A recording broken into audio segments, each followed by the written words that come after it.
ترسه زدیم به صحنه، ندیدی کجا میرقصیم همراه ترسش، کجا معما سواله کجای سنجش، تنتون آزاده ولی آزادی یبسه، هوای سرد این مسیر نوای گرمش، بدن اسیر زنجیر قفس لغزش، صعود پریدن آغوش باز مرگه، میسازیم رد پا برات با وصف درد، سرود عاشقی خوندیم تو گوش قاصدک، سگای زاده ی زنجیر خاره تو پای من شدن، یا باید پاره بشی یا پاره رو پاره تر، عاشقی سقوط درده بخون به جای من، بخون از عاقبت، بخون از حال بد، بخون از خلأ امید، ما وصف حال همین، ما بر لرزش پات نداریم آبقن، نباشه فرضی ساز تو خود راه حل. روی شیب کوچه نیستم الان، رو به بالاست یا پایین، تو دیر و دار خونه هم بس هرچی پاییز نالام باش بارید 24 داغ مستی سر میدم و چیزی که هم من نیست، خواهی یا نخواهی براش تپید قلب، به جنگی باش یا نه تو این راستا، به هرچی هم بد کمشیم قلم شمشیرم مثال جانم، ادامه دارم فقط چیدم اینو تا من سرد دارم، با یه بوسه ازش سر میکنم با غم، تو این 3 دهه و اندی ازش گفتم ولی فرق داشت تصورم، حرف پشت لب تو من شنیدم قبل اینکه بیای و بگیش، من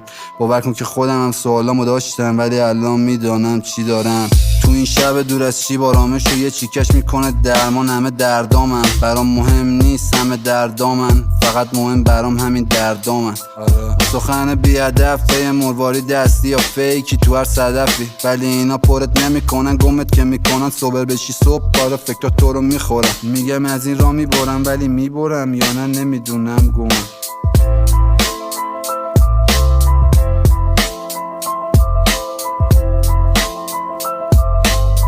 توی بیف باید چاقالی نمیرم، چشات خیس میشن فازمو بگیرن، به امثال تو هم ایمپرشن میدم ولی دافاتونو میگم بیاد بزنه رفیقم، درک یه سری چیزا واسه تو سخت معمولا، سرشون پایین جنسو میزنن نشه نمونن، حتی دستشویی میری ببری اسلحه گلم، بذار اصلی بهت بگم عجب رزمیه هنر، وقتی نمیفهمی کجا باید پارشی کلن، همه با هم بگا میریم نقش منفی و مثبت پر گنده شده دورم، انگار جهشی خوندم، صاحب قدماشو سنجیده باز اومده پرتر، لب بدخامو میبوسم سیبیلامون پای شهر، جیب خالی میرفتم خیابون رپر میخوردم، جای احترام یه کسچرایی حواله ما کرد، چاقال صاحب نیاد میتینگتون کنسل کسمس، میخوام بالا برم بالا بالا با تنابه دار، اگه خفه خونی بالا رفته مهریت داداش، دارم دنبال مرگ میدوام با حمل حقیقت، این کسکشا دختر میبینم فقط میگن شبی چند.